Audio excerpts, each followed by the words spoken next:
राधे राधे। जय श्री राम। माता जानकी की जय हो, लखनपाल की जय हो, बजरंगबली हनुमान की जय हो।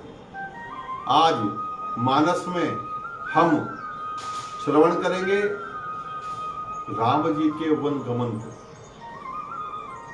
माता कैकेयी के कहने पर दशरथ जी ने वचन पूरा करने के लिए राम को वनवास वाली बात तो मान ली। राम जी को सूचना मिल गई। राम जी माता सीता व लक्ष्मण जी के साथ दशरथ जी के सम्मुख जब पहुंचे तो दशरथ जी का कलेजा फट गया, मुंह से आह निकलने लगी, रुदन करने लगे।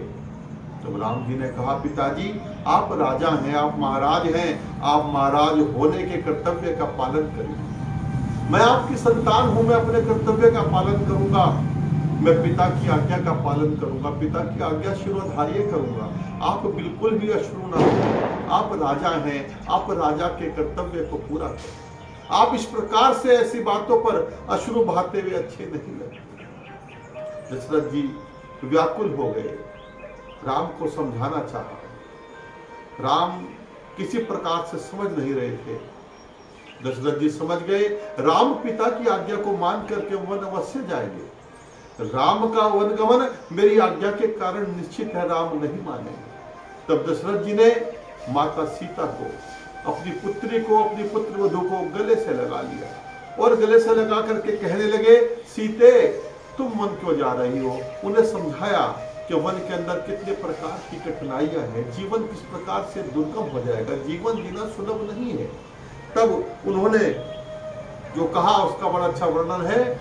तव नृप सिय लाय उरलीनी, अति हित बहुत भांति सिख दीनी। माता सीता को हृदय से लगा करके बहुत प्रकार की सीख दी, शिक्षाएं दी कि तुम वन मत जाओ, तुम्हारा वन जाना आवश्यक नहीं है। वन में क्या करोगी जाकर के, तुम अपने बड़ों की आज्ञा का पालन करो। जब सीता किसी प्रकार से नहीं मानी, सीता माता तो राम के चरणों की अनुरागी थी, सीता माता तो राम के जन्म जन्म की साथी थी, उन्हें तो राम का साथ निभाना आता था। माता सीता वन जाने को तैयार नहीं। ऐसे में सुमंत जी की पत्नी गुरु माता ने सीता माता से कहा, हे सीते तुम अपने सास ससुर, अपने माता पिता की आज्ञा का पालन करो। तुम्हारे लिए कोई वचन नहीं मांगा गया है, तुम्हारे लिए वनगमन नहीं मांगा गया है, तुम वन मत जाओ सीता, तुम यहीं रह जाओ, अपने सास ससुर के पास रह जाओ।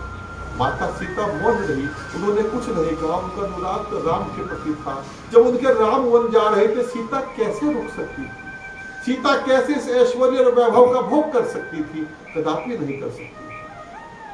तो गुरु माता ने सीता को समझाना चाहा तो सीता मौन रही। इतने में कैकेयी नाराज हो गई और कैकेयी ने मुनि जोगियों वाले कपड़े ला करके उनके सम्मुख रख दिए और कहा, हे राम तुम्हारे पिता कभी तुम्हें वन जाने के लिए नहीं कहेंगे, कभी तैयार नहीं होंगे।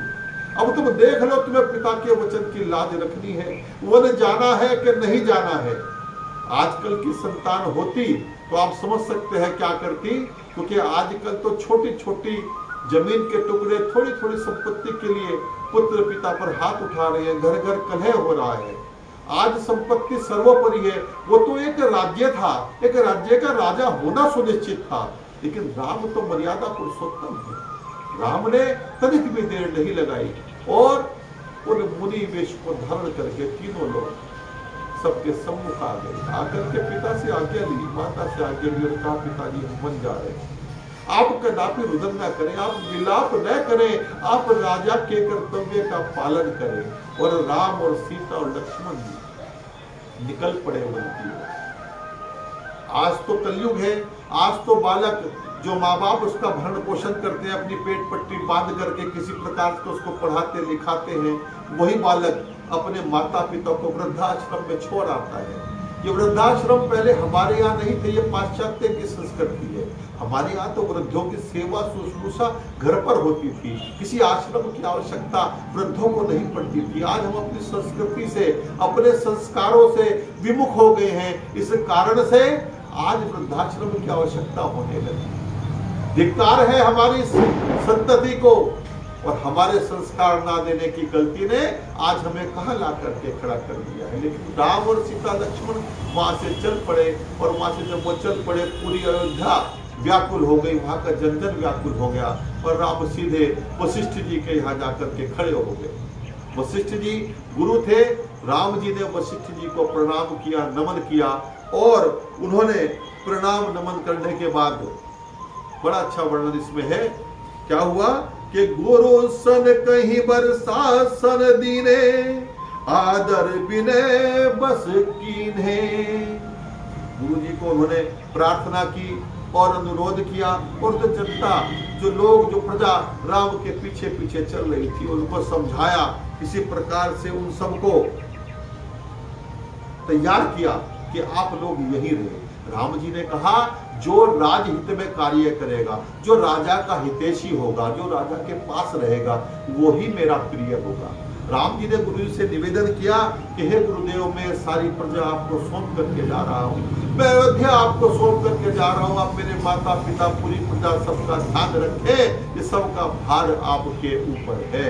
और आचक दान मान संतोषे, मीत पुनीत प्रेम परितोषे।